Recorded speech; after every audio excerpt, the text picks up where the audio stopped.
पाकिस्तान और अफगानिस्तान के दरमियान कशीदगी एक बार फिर शिद्दत इख्तियार कर चुकी है, लेकिन अभी ये इतलात जो सामने आई है कि 6 बजे से लेकर अगले 48 घंटों तक जो है वो 2 दिनों के लिए हम देख रहे हैं कि जंगबंदी जो है उस पर इत्तफाक हो गया। और ये दरख्वास्त जो है वो तालिबान हुकूमत की जानिब से, तालिबान रजीम की जानिब से जो है वो सामने आई है और पाकिस्तान ने इस दरख्वास्त को तस्लीम कर लिया है। तो अगले 48 घंटों के लिए जंगबंदी हो गई है। दूसरी सूरत हाल ये भी है कि वहां से पाकिस्तान के इलाकों में अटैक्स भी किए गए, जिसका पाकिस्तानी फोर्सेस ने भरपूर जवाब दिया और तालिबान क़यादत को जो है वहां पर निशाना बनाया और बहुत से जानी और माली नुकसान भी वहां पर हुआ है। ये ताल्लुकात जो हैं वो किस हद तक मुतासर हुए हैं, दोबारा से मामूल पर आ सकते हैं, नहीं आ सकते, कोई दीगर ममालिक, खित्ते के ममालिक इसमें क्या रोल प्ले कर सकते हैं, बात करेंगे। मैं ज्वाइन कर लिए दिफाई तजज़ियाकार ब्रिगेडियर टायर बकार खान साहब ने। अच्छा ब्रिगेडियर साहब, ये बताइएगा, अभी पाकिस्तान और अफगानिस्तान के ताल्लुकात अभी काफी कशीदा हैं और हम देख रहे हैं कि उनके वजीर खारजा जो हैं वो भारत में बैठे हुए हैं। आखिर ये अफगानिस्तान जो है, अफगान तालिबान हुकूमत जो है वो किन के हाथों में खेल रही है? इसमें 100% भारत के हाथों में। इसकी रीजन है बेसिकली इनको जो है ना एक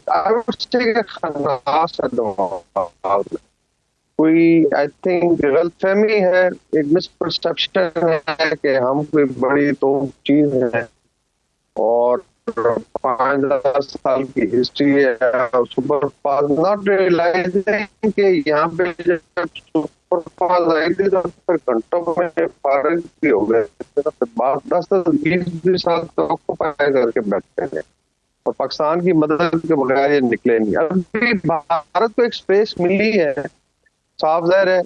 जो तालिबान ने जब आके आप अंदाजा कर लें कि मैं ये कहूँगा कि महमूद गजनी के औलाद कहलाते हैं, हालांकि तुर्क है, तो महमूद गजनी तुर्क थे और वो बुत शिकन था और ये अभी बुत प्रस्तों के पाँव में लेट पता नहीं इस्लाम की कौन सी खिदमत करते। एक तो बड़ा कि मुनाफिकत का जो लिबासा उतर गया और पाकिस्तानी कौम और रीजन को ही पता चल गया। दूसरा, भारत खुद बड़ा आइसोलेटेड है, उसको मई में हार पड़ी पाकिस्तान से और अभी फिर उसने एक स्पेस तलाश की कि इनको डॉलर शॉलर दें।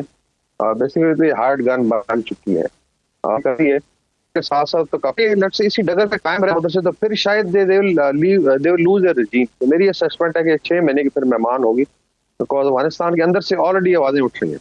हम यहाँ पे टर्की में यहाँ पे इंटरेक्शन होता रहता है, जितने भी फारसी दान है, उज़्बेक, ताजिक हैं जो अफगानिस्तान से ताल्लुक रखते हैं, हजारात हैं, they are fed up with this regime जो है।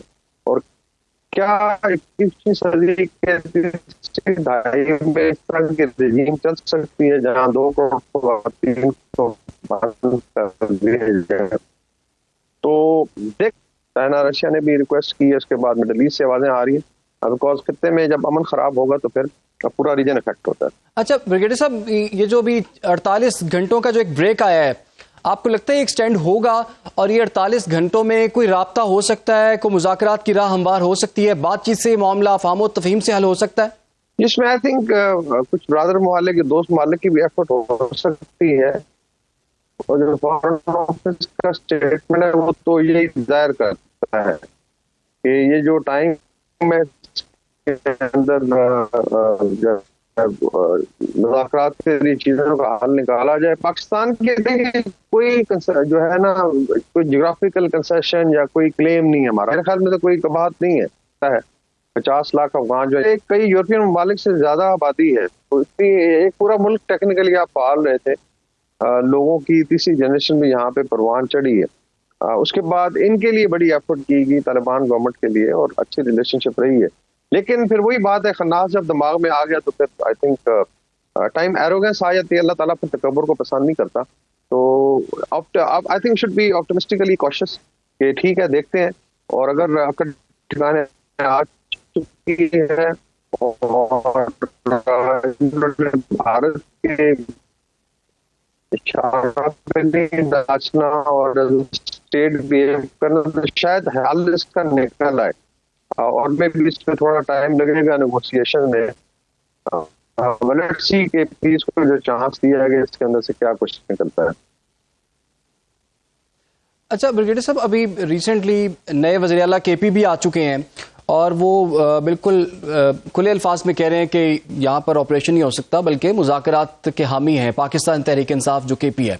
आपको क्या लगता है, क्योंकि हम देख रहे हैं कि बड़ा नुकसान भी हुआ है हमारा, दहशतगर्दी के 70% जो वाक़यात हैं वो केपी में ही हो रहे हैं, तो ये सूबाई हुकूमत जब तक ऑन बोर्ड नहीं होगी तब तक ये कार्रवाई कितनी कामयाब हो सकती है? यंगस्टर है, ठीक है, आ गया इधर, और वो आप देख लें कि गवर्नेंस पे तो बात ही नहीं की, सिवाय जो है वो बानी पीटीआई की बस तस्वीर उठा के फिर रहा है।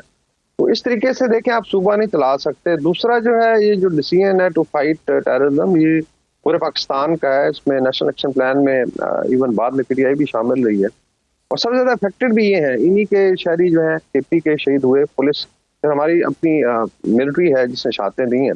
तो अभी भी अगर इनको समझ नहीं आई, यानी डिस्पाइट के भारत के साथ कोलैबोरेशन है, वजीर खारजा वहाँ बैठा हुआ है और इधर से अटैक्स हो रहे हैं और ये मुज़ाकरात की बात कर रहे हैं, तो मेरे ख्याल में ये ब्राउनिंग पॉइंट्स है और सिर्फ एक नैरेटिव लेके चलना है। बाकी मैंने देखा कि भारत ने जब हमला किया था तो शुरू में इस पार्टी का पूरा सोशल मीडिया भारत के फेवर में था, और इस तरीके से अफगानिस्तान ने डिसाइड किया जी आप किस तरफ है। और इसमें वोट बैंक का भी पॉलिटिक्स है, इसमें इलीगल जो अफगान है उनका काफी सारा शनाख्ती कार्ड जहाँ बने हुए थे, अभी तो एक डिसीजन हो गया कि इनको वापस घरों में भेजा जाएगा, लेकिन मेरे नहीं करना और ना इस तरीके से होता है। फॉरेन पॉलिसी हो या डिफेंस पॉलिसी हो, सिक्योरिटी पॉलिसी, तो फेडरल गवर्नमेंट की चलती है। बाकी जो है इसमें definitely I am sure KP की पुलिस है, पोलिटिकल स्टेबिलिटी है, हमारी फौज में इनके जवान ऑफिसर्स हैं, दे आर वेरी क्लियर के क्या करना है। तो जरूरत पड़ेगी तो इंशाल्लाह ऑपरेशन चलते रहेंगे। लेट्स सी कि ये चीजें आगे कैसे चलती हैं। ठीक है जी, बहुत बहुत शुक्रिया आपका। दिफाई तजज़ियाकार ब्रिगेडियर खान साहब हमारे साथ मौजूद थे और पाकिस्तान अफगानिस्तान के ताल्लुकात के हवाले से गुफ्तगू हो रही थी। और आपको पता है कि पिछले चंद दिनों से काफ़ी कशीदगी हमें देखने में मिली थी और उनकी जानिब से यहाँ पर अटैक हुए, लेकिन जो यहाँ से जवाब दिया गया पाकिस्तान की जानिब से तो उसने तो उन्हें मजबूर कर दिया है इस दरख्वास्त करने को कि जनाब जंगबंदी कर ली जाए। और हम ये भी देख रहे थे कि अफगानिस्तान में जो इस वक्त तालिबान रजीम है वो इस वक्त पूरे खित्ते के लिए ख़तरा बनी हुई है। और पहले भी हम अबूरी हुकूमत के हवाले से काफ़ी पैगामात भी दिए गए, उनसे दरख्वास्त भी की गई कि जी आपके यहाँ बहुत ज़्यादा दहशत गर्दों की तंजीमें मौजूद हैं, उनके सेफ हेवन्स मौजूद हैं और वहीं से ही पाकिस्तान में अटैक्स हो रहे हैं। जितने भी ताने बाने हमें मिलते हैं, आपको पता है इस वक्त जो सूबों में दहशत गर्दी की जो रेशो सामने आई है, 70% तक जो दहशत गर्दी के वाक़यात हैं वो सिर्फ केपी में रिपोर्ट हुए हैं और उसके सारे ताने बाने भारत और अफगानिस्तान से जाके मिलते हैं। तो बारहा उन्हें कहा गया जी, लेकिन उनके कान पर कोई जूं नहीं रेंगी। बिलाखिर जो है वो पाकिस्तान को सख्त एक्शन जो है वो लेना पड़ा और उसके बाद हम देख रहे हैं कि इस वक्त इनिशियली तौर पर 48 घंटों की जो है वो जंगबंदी इस वक्त उस पर इत्तफाक हो गया है। ये दरख्वास्त जो है वो अफगानिस्तान की तरफ से ही आई है। तो देखना होगा कि इन 48 घंटों में कोई आला सतही राब्ता होता है नहीं होता। दीगर जो खित्ते के ममालिक हैं, ईरान है, चीन है, रूस है, पाकिस्तान तो ऑब्वियसली पहले से ही मौजूद है। तो अब हम देख रहे हैं कि ये तमाम ममालिक जो खित्ते के हैं वो क्या रोल इसमें प्ले करते हैं, क्योंकि अफगानिस्तान के बारे में कहा जाता है कि एक ऐसा मुल्क है जिसके मुस्तकबिल का फैसला इसके हमसाए करते हैं।